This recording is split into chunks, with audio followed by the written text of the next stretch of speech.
Hello everyone, welcome back to another video. इस video में हम एसईसी स्किल इन्हांसमेंट कोर्स का एक paper communication in everyday life की यूनिट 1 करेंगे, थियरी ऑफ कम्युनिकेशन। आप किसी भी सेमेस्टर में हैं और आपने अगर ये पेपर ऑप्ट किया है तो आपके लिए वीडियो इक्वली इम्पॉर्टेंट है। सबसे पहले हम देखते हैं कि यूनिट 1 थियरी ऑफ कम्युनिकेशन में हमें कौन कौन से टॉपिक्स को पढ़ना है।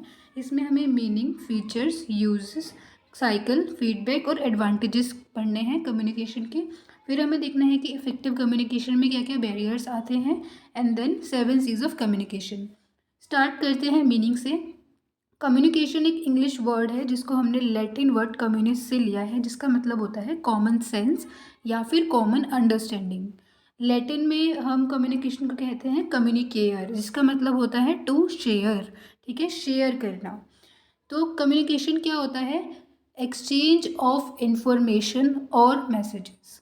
माने कम्युनिकेशन टू वे प्रोसेस होता है जिसमें हम अपने इंफॉर्मेशन या फिर जो मैसेजेस हैं वह शेयर करते हैं। एक इंसान या एक ग्रुप दूसरे इंसान या दूसरे ग्रुप को जब कोई मैसेज या इंफॉर्मेशन को शेयर करता है तो उसको कम्युनिकेशन कहा जाता है। यह एक प्रोसेस है जो कि चलता रहता है। साथ साथ इसमें कम से कम एक सेंडर और एक रिसीवर का होना बहुत ज़रूरी होता है। ठीक है, क्योंकि देखो कम्युनिकेशन अगर हम सिंपल भाषा में कहें तो क्या होता है? बातचीत करना। ठीक है, अपनी बातों का या अपने विचारों का आदान प्रदान करना। जब आप बातचीत करोगे या अपनी बात को बताओगे तो अकेले में थोड़े ना खुद को ही बता रहे हो अपनी बात को, किसी और को बताओगे। ठीक है, आप बता रहे हो तो आप क्या हो गए? आप सेंडर हो गए। आप अपनी बात को दूसरे तक पहुंचा रहे हो, आप अपने मैसेज दूसरों को दे रहे हो।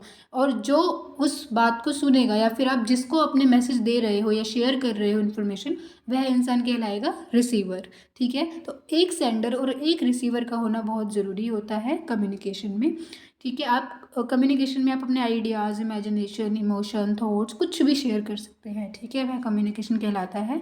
कम्युनिकेशन के कई मोड्स, कई मेथड्स होते हैं।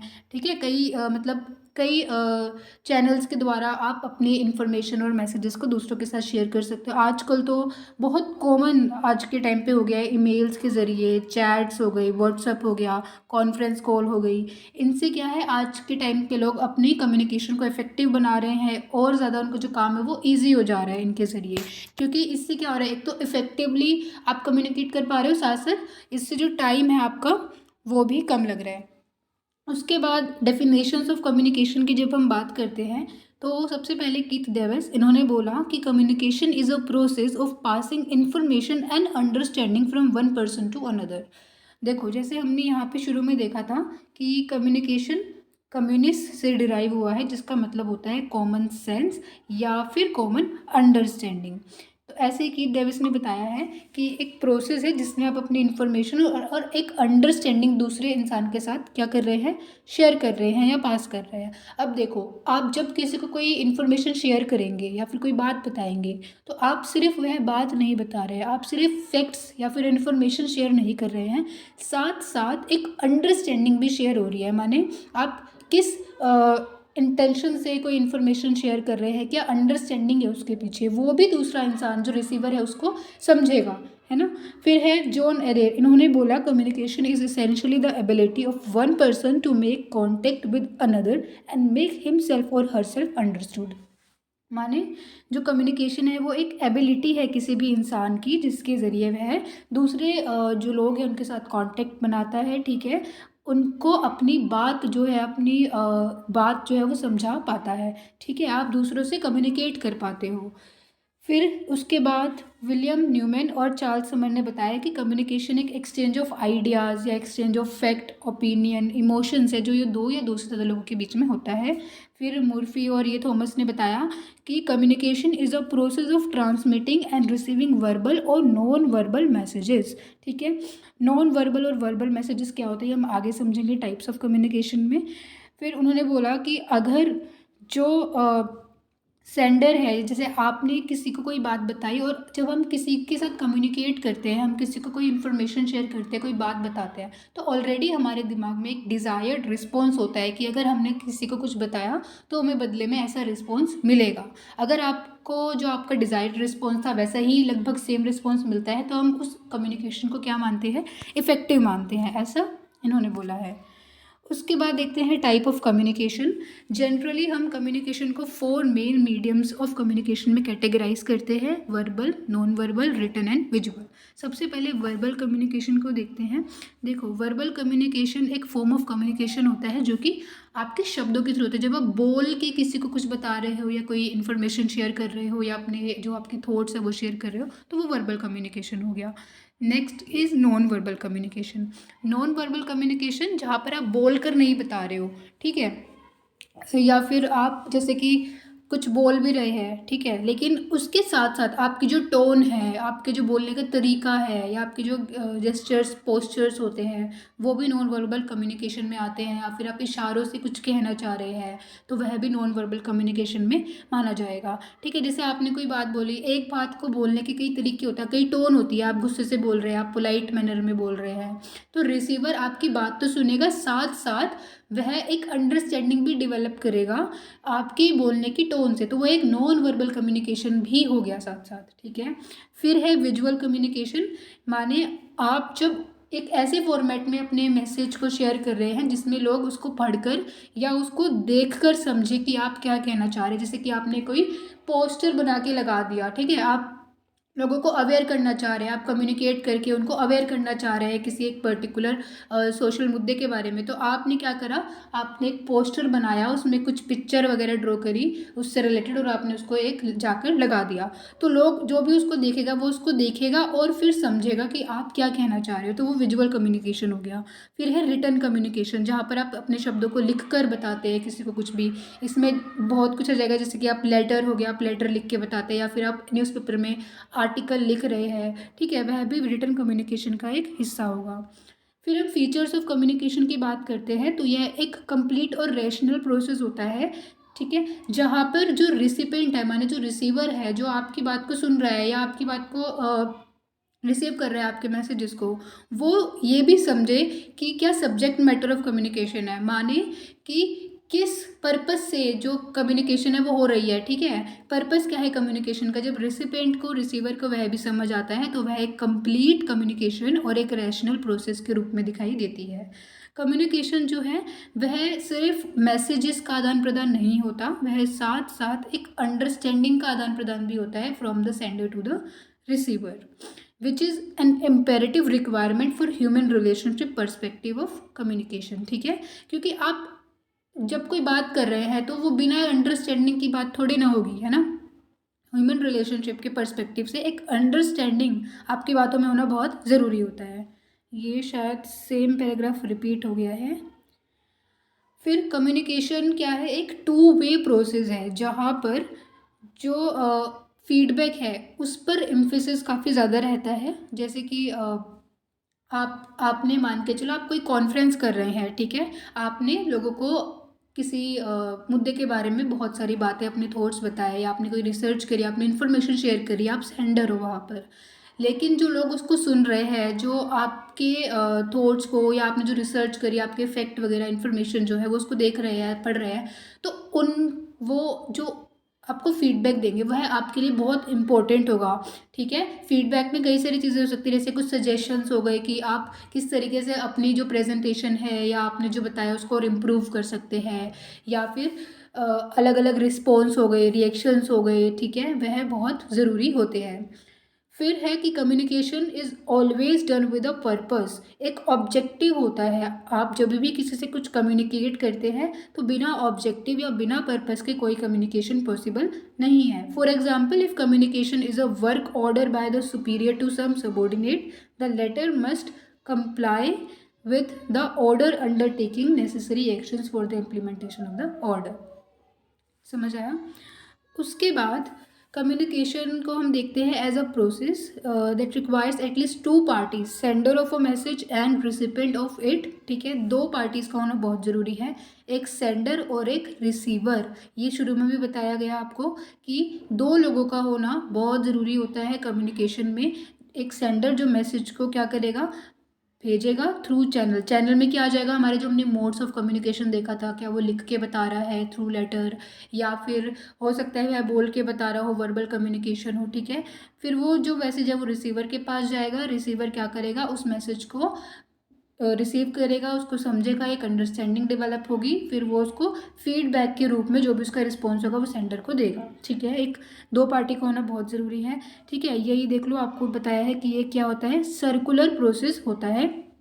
ठीक है, ये सर्कुलर प्रोसेस है, ये ऐसे ही चलेगा। सेंडर मैसेज भेजेगा एक चैनल के थ्रू, रिसीवर के पास जाएगा, वो उसको फीडबैक देगा सेंडर को। ठीक है, इसके बाद देखते हैं कि क्या क्या यूजेस होते हैं कम्युनिकेशन के। जो इसके यूजेस है वही इसकी इंपॉर्टेंस है। ठीक है, मेनली 5 मेजर पर्पसेस के लिए जो है कम्युनिकेशन को यूज़ किया जाता है। हालांकि और भी बहुत सारे इसके पर्पस या यूजेस जो है हो सकते हैं। कम्युनिकेशन एक बहुत इसेंशियल पार्ट है ह्यूमन लाइफ का। बिना कम्युनिकेशन के जो ये पूरा वर्ल्ड है वो चल ही नहीं सकता। ठीक है, बिना बातचीत करे, बिना एक्सचेंज ऑफ इंफॉर्मेशन की जो पूरी दुनिया है वो रुक जाएगी। ठीक है, अब देखो क्या क्या मेन 5 पर्पसेस हैं। टू इन्फॉर्म करना है, या अपनी फीलिंग्स को एक्सप्रेस करना है, कुछ इमेजिन कर रहे हो आप। ठीक है, टू इन्फ्लुएंस, आपको बहुत सारे लोगों को इन्फ्लुएंस करना है, तो उसके लिए भी आप उनसे कम्युनिकेट ही तो करोगे। फिर है टू मीट सोशल एक्सपेक्टेशंस। ठीक है, आप कि कुछ सोशल एक्सपेक्टेशंस है, आपको उस पर कुछ काम करना है, कोई सोशल इशू है। ठीक है, आपको काम करने के लिए क्या, अब आप लोगों से क्या करोगे, बातचीत करोगे, उनको कम्युनिकेट करोगे, फिर उनसे डिस्कस करोगे सब कुछ, तो वहाँ पे भी कम्युनिकेशन एक बहुत इंपॉर्टेंट रोल प्ले कर रहा है। उसके अलावा हम देख सकते हैं कि कम्युनिकेशन की क्या क्या इंपॉर्टेंस है, जैसे कि इट इस्टेब्लिशेज इफेक्टिव लीडरशिप। अगर आप एक लीडर बनना चाह रहे हैं, ठीक है, तो आप चाहते हैं कि आपकी लीडरशिप बहुत इफेक्टिव हो, बहुत इन्फ्लुएंशियल हो, तो उसके लिए भी आपके पास बहुत अच्छी कम्युनिकेशन स्किल्स होनी बहुत ज़रूरी है। फिर उसके बाद इट हेल्प्स इन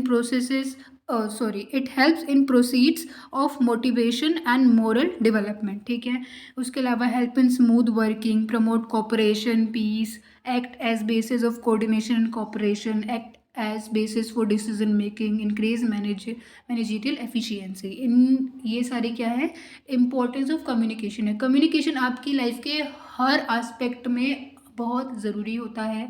ठीक है, अगर हम थोड़ा और देखें क्या क्या और इम्पोर्टेंस हो सकते हैं, यूजेस हो सकते हैं, तो इट बिल्ड्स रिलेशनशिप्स। जो कम्युनिकेशन है वो चाहे आपके पर्सनल रिलेशनशिप्स हो या ऑफिशियल हो, ठीक है, आपके वर्क प्लेस पर हो, तो ये आपके अंदर एक ट्रस्ट बिल्ड करने में, टीम वर्क को क्या करता है, प्रमोट करता है। ठीक है, it helps build trust and team work. फिर है कन्फ्लिक्ट रेजोल्यूशन। अगर इफेक्टिव कम्युनिकेशन आपको आता है करना, तो उससे आप क्या कर सकते हो, जो कन्फ्लिक्ट्स हैं उनको अवॉइड कर सकते हैं। स्ट्रैटेजीज फॉर कन्फ्लिक्ट रेजोल्यूशन में क्या क्या जाता है, active listening, expressing emotions clearly, negotiating solutions. ठीक है, ये इफेक्टिव कम्युनिकेशन के अंदर आता है, जिसमें अगर आपको सिर्फ बातचीत करने में बोलना ही नहीं होता है, आपको अगर सामने वाला कुछ बोल रहा है तो उसको ध्यान से सुनो। ठीक है, और उसके पीछे क्या एक अंडरस्टैंडिंग है उसको समझने की कोशिश करो, देन कुछ रिस्पॉन्स करो। लिसनिंग के ऊपर पूरी एक यूनिट है आपके इस पेपर में, तो उसमें हम वहाँ पर डिटेल में डिस्कस करेंगे। ठीक है, फिर है शेयरिंग आइडियाज़।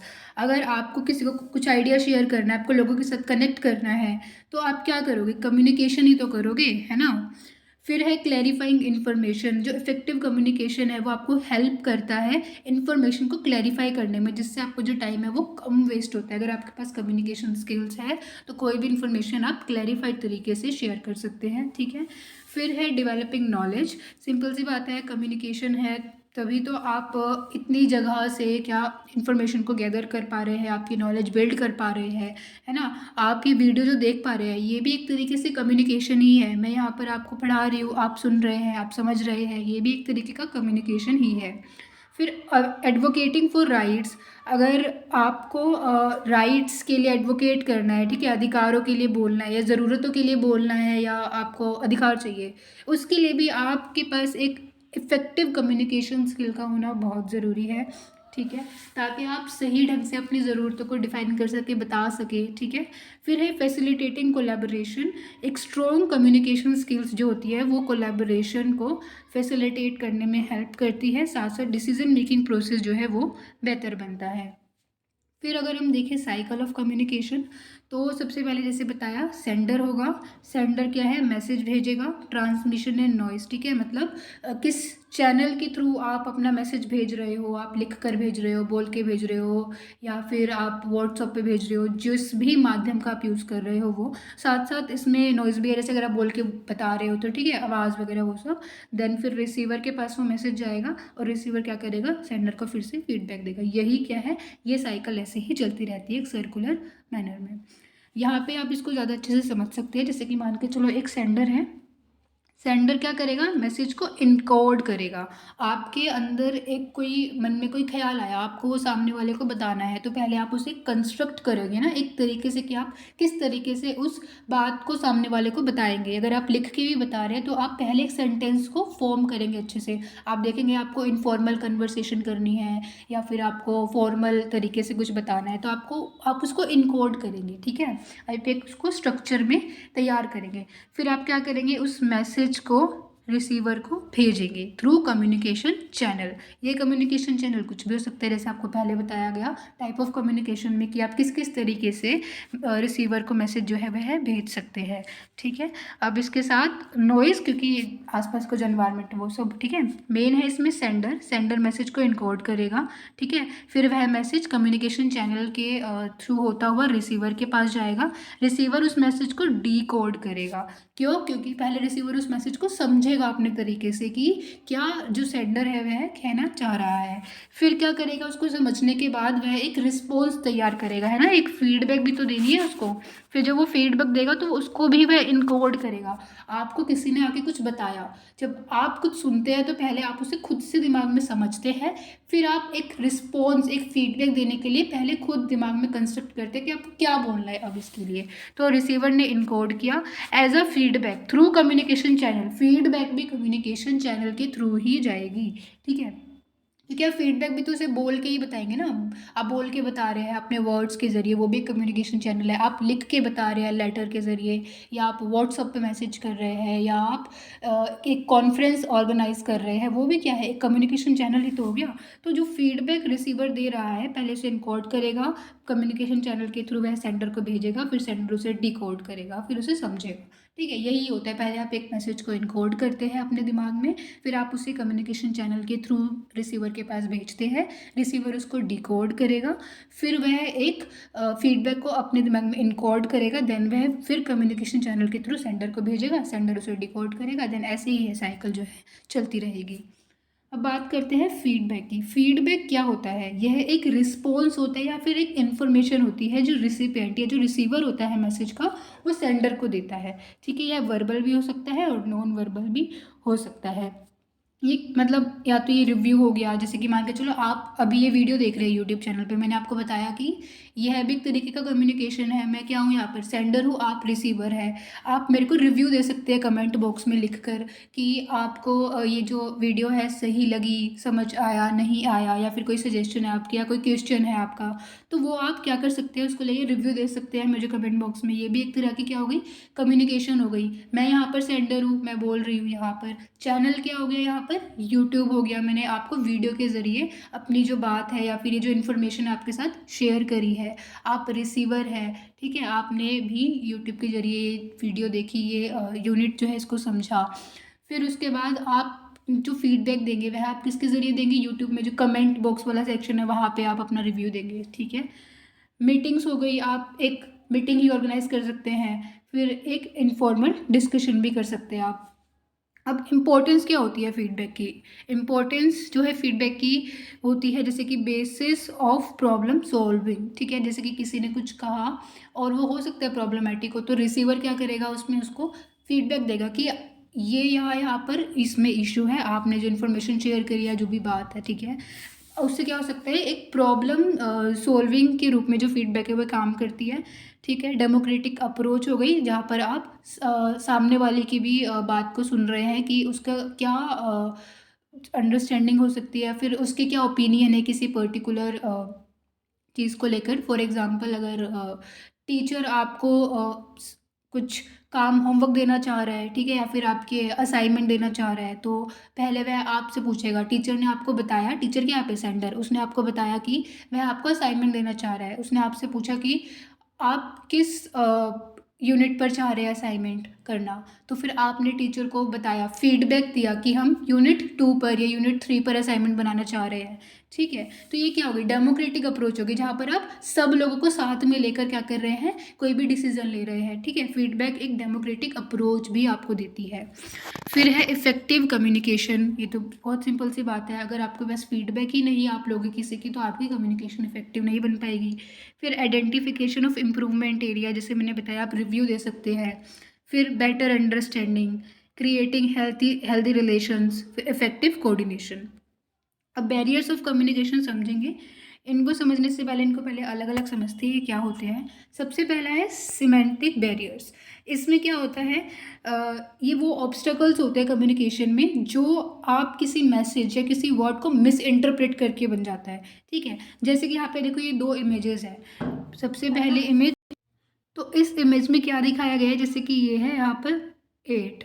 अब एक पर्सन इसको 8 ऐसे समझ रहा है न्यूमेरिकल, उसमें एक पर्सन इसको EIGHT वाला 8, फिर एक सोच रहे कि इन्फिनिटी का साइन भी ऐसे ही होता है ना। ये क्या है, एक मिस इंटरप्रिटेशन ही तो क्रिएट हो रही है। कोई इसको कैसे समझ रहा है, कोई इसको कैसे इंटरप्रेट कर रहा है। इस इंसान को लग रहा है कि ये एक वेव का साइन है, इसको लग रहा है कि ये एक DNA का सिंबल बना हुआ है, ऐसे करके, ठीक है। तो यहाँ पर क्या हो रहा है, एक वर्ड या कोई एक टर्म या कोई एक सिंबल जिसके कई सारे मीनिंग्स हो सकते हैं, तो उससे क्या होता है, मिसअंडरस्टैंडिंग क्रिएट होती है। मान के चलो आपने कोई पोस्टर बनाया और उसने आपने कुछ ऐसे वर्ड यूज़ करे या सिंबल ऐसे कोई यूज़ करे जिसके कई मीनिंग्स होते हैं।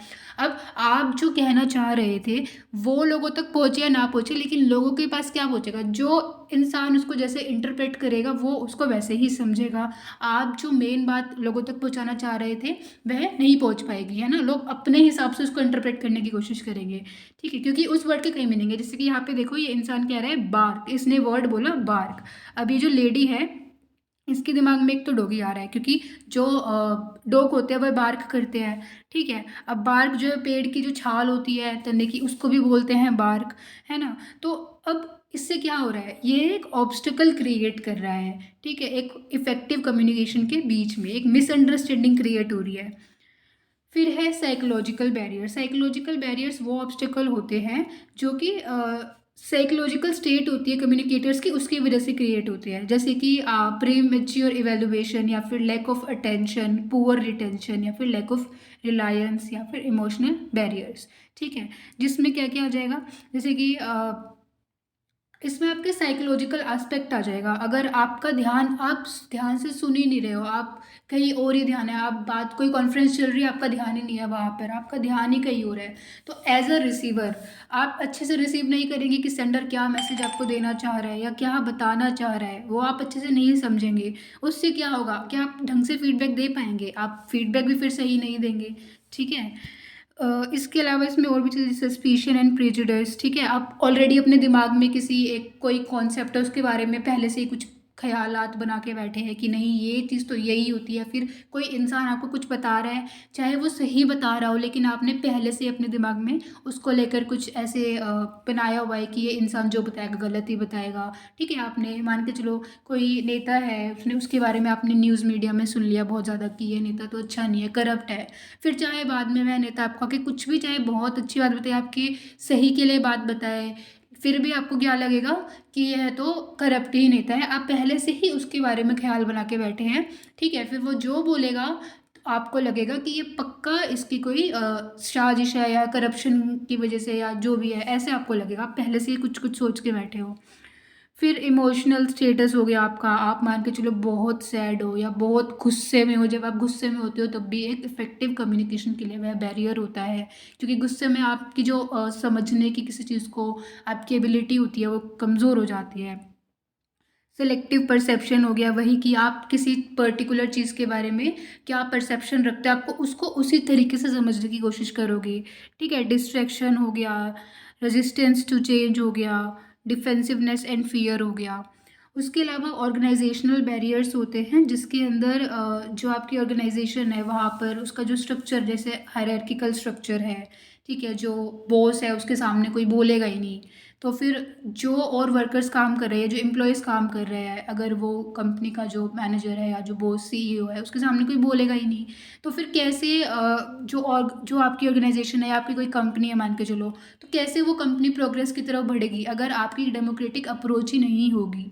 ठीक है, इसके अलावा और चीज़ होती है silos, red tape, inadequate training, cultural language barriers, hindering effective communication and collaboration within an organization. आपके बीच में अच्छे से कोलैबोरेशन ही नहीं पाएगा जब तक पूरी टीम मिलकर एक साथ काम नहीं करेगी, वो अपने जो ओपिनियंस है वो नहीं रखेगी। हो सकता है जो एक सबॉर्डिनेट आपका जूनियर, कोई आपका जूनियर हो, वो उसके पास बहुत अच्छे आइडियाज़ हो जिससे आपकी कंपनी एक अच्छी स्पीड पे प्रोग्रेस कर सकती है, बट आप उससे अच्छे से कम्युनिकेट ही नहीं कर रहे हो। ठीक है, कोई डेमोक्रेटिक अप्रोच ही नहीं है, फीडबैक मैकेनिज्म ही नहीं है आपके ऑर्गेनाइजेशन में, तो फिर कैसे आपकी कंपनी प्रोग्रेस करेगी। फिर है पर्सनल बैरियर्स में आ जाएगा कुछ जिसे पर्सनल ऑब्स्टेकल्स जो आपकी कम्युनिकेशन को नेगेटिवली इम्पेक्ट करेंगे। पर्सनल बैरियर्स जैसे कि डाउट, फियर, ठीक है, सेल्फ डाउट हो गया आपको, या फिर लैक ऑफ नॉलेज हो गया, आपको जिस मुद्दे पे बात हो रही है उसके बारे में आपको पता ही नहीं है कुछ भी पहले से, तो फिर आप कैसे उस चीज़ को समझ पाएंगे। उसके बाद है 7 सीज ऑफ कम्युनिकेशन। तो हमने पहले यहाँ पर इसको स्किप किया था, राइट। तो यहाँ पर आप ये थोड़ा फ्लो चार्ट में समझाने की कोशिश की गई है। जैसे सिमेंटिक बैरियर्स है, इसमें क्या आ जाएगा, badly express message, symbols with different meanings, faulty translations, ठीक है, ये सब इसमें दिया हुआ है। इनको हमने अभी स्लाइड में समझा है, आप चाहे तो उसको पोज करके पढ़ लेना एक बार। उसके बाद हम देखते हैं 7 सीज ऑफ कम्युनिकेशन। इसमें ये कुछ 7 सी माने ये कुछ 7 चीज़ें हैं जो एक इफेक्टिव कम्युनिकेशन के लिए इम्पोर्टेंट होती है। सबसे पहला है clear, make objective clear, avoid complex word and phrases. माने आप जब कम्युनिकेशन कर रहे हो, आप किसी चीज़ पे बातचीत कर रहे हैं, कोई इन्फॉर्मेशन एक्सचेंज ऑफ ओपिनियन कुछ कर रहे हैं, तो उसका जो ऑब्जेक्टिव है वह क्लियर होना चाहिए, जो पर्पस है आपके कम्युनिकेशन का वह क्लियर होना चाहिए। ठीक है, फिर सही डायरेक्शन में आपकी कम्युनिकेशन होगी। और साथ साथ आप जो शब्दों का उपयोग करेंगे, जो शब्द बोलेंगे, वह कॉम्प्लेक्स नहीं होने चाहिए। ऐसे नहीं है कि आप जटिल शब्दों का प्रयोग कर रहे हैं, बिल्कुल। अभी जैसे हमने बताया कि कुछ ऐसे शब्द जिनके कई मीनिंग होते हैं, ठीक है, आप अगर उन शब्दों का या उन फ्रेजेस का उपयोग करेंगे तो उससे क्या होगा, जो रिसीवर है वह मैसेज को अच्छे तरीके से नहीं समझ पाएगा।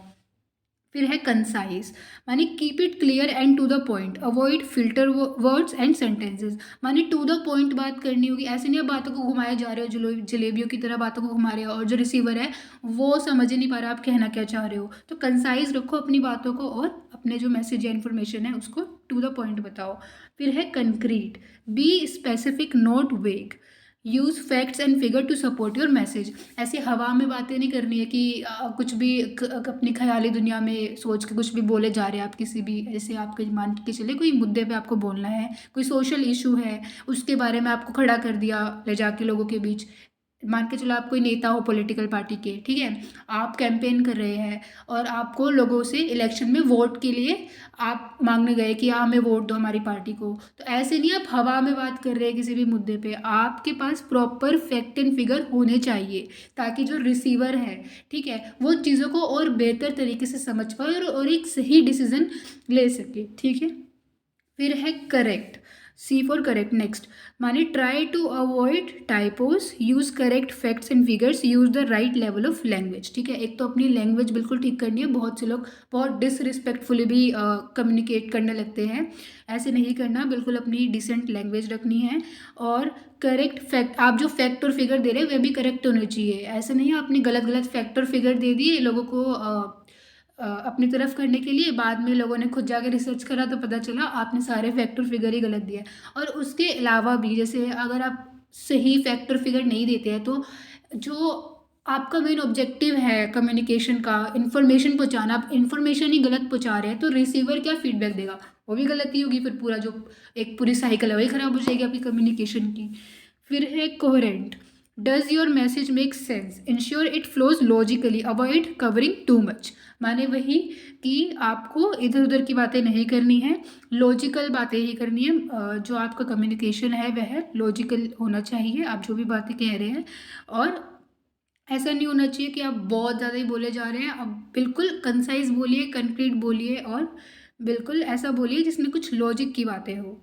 फिर है कंप्लीट, आप जो भी कह रहे हैं वह कंप्लीट होना चाहिए। Does the message contain everything it needs to include a call to action. माने आप ये नहीं कि आधी अधूरी बात कह रहे हैं, ऐसा भी नहीं कि आपको बहुत ज़्यादा ही बोलना है या फिर बहुत कम बोलना है। जितना ज़रूरी है, ठीक है। जितने में आपकी जो इन्फॉर्मेशन जो आप पहुँचाना चाह रहे हैं, जो मैसेज है आपका या जो आपके थॉट्स हैं वो सही ढंग से रिसीवर के पास पहुँच जाए एक सही अंडरस्टैंडिंग के साथ, ठीक है, उतना आपको बोलना है। कंप्लीट बिल्कुल आपकी जो इन्फॉर्मेशन है वो क्या होनी चाहिए, कंप्लीट होनी चाहिए। आपका जो मैसेज आप इनकोड करके रिसीवर को भेज रहे हैं वह क्या होनी चाहिए, कंप्लीट होना चाहिए, जिससे जो रिसीवर है उसको वो बेहतर तरीके से समझ सके और आपकी कम्युनिकेशन क्या बने, फिर इफेक्टिव बने। फिर है कोर्टेस, माने being polite builds goodwill, ensure message is tactful. आपको पोलाइट होकर कम्युनिकेट करना है। आपको ऐसा नहीं होना चाहिए कि आप बहुत ही गुस्से वाले टोन में बोल रहे हैं या फिर आप बिल्कुल ही ऐसे बिल्कुल लो टोन में बोल रहे हैं जैसे अभी बहुत सैड हो ऐसे। आप जब कोई मैसेज, इनफैक्ट सिर्फ बोलना नहीं, जब आप एक लिख कर भी आप कोई मैसेज भेजते हैं या फिर आप जब लेटर लिखते हैं तो उसकी भी एक टोन होती है अलग, ठीक है। आपको क्या रखना है, एक बैलेंस अप्रोच रखनी है। बहुत ज़्यादा आपको ऐसा नहीं लगना चाहिए कि आप हर चीज़ को बस क्रिटिसाइज ही कर रहे हैं। ऐसा भी नहीं लगना चाहिए कि आप हर चीज़ को बस आप उसके फेवर में ही हैं बिल्कुल ही। ऐसा होता है ना कि पैन सपोर्टर है आप, ऐसा नहीं। एक बैलेंस आपके जो मैसेज है या इन्फॉर्मेशन है उसमें दिखना चाहिए, राइट। सो आपकी ये जो यूनिट है ये पूरी कवर हो गई है। Thank you so much for watching this video up to the very end. अगर आपको वीडियो अच्छी लगी तो लाइक करना, कोई क्वेश्चन हो या कोई सजेशन हो तो प्लीज़ कमेंट करके ज़रूर बताना, और आपके जो और दोस्त हो जिन्होंने ये पेपर ऑप्ट किया है उनको ये वीडियो शेयर करना, और चैनल को सब्सक्राइब ज़रूर कर लेना क्योंकि आगे जो यूनिट्स हैं उनकी वीडियोज़ भी अपलोड होगी, और बेल आइकन को ज़रूर प्रेस कर देना। Thank you.